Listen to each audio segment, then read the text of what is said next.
जिला आबकारी special फांगी squad चढ़ाऊ जबत कला 18 केजी गंजेई। जाजपुर जिलार व्यासनगर पौर परिषद अंतर्गत कोशाला छक निकट अनेक वर्ष धरी गंजेई कारबार हेउथिबा संपर्क में बहु अभियोग हेउथिला। गतकाली जाजपुर जिलार अबकारी स्पेशल फ्लाइंग स्क्वाड पक्षरु चोरा गंजेई दुकान उपरि चढ़ाऊ करा जायथिला। सेठारु 18 केजी गंजेई जबत करबा संगे गंजेई बिक्री करुथिबा अभियोग रे 2 जनकु गिरफ करछि। गिरफ व्यक्ति माने हेले जाजपुर रोड थाना कोपंड अंचलर 2 भाई नित्यानंद मल्लिक एवं निरंजन मल्लिक। पूर्व गिरफ होते बोली अबकारी विभाग पक्षर सूचना मिली।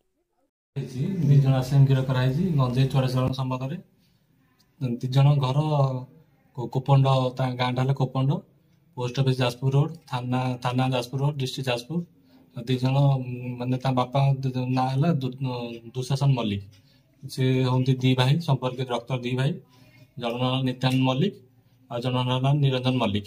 ये संबंध में मोबाइल स्क्वाड अबकारी मोबाइल स्क्वाड केस नंबर 245/23/24 गोटे केस रजिस्टर कराई निकट गोटे आईस्मार्ट ब्लू व्हाइट कलर गोटे आईस्मार्ट गाड़ी जबत सहित 2 जन पक्षर 18 केजी गंजेई जबत कराई।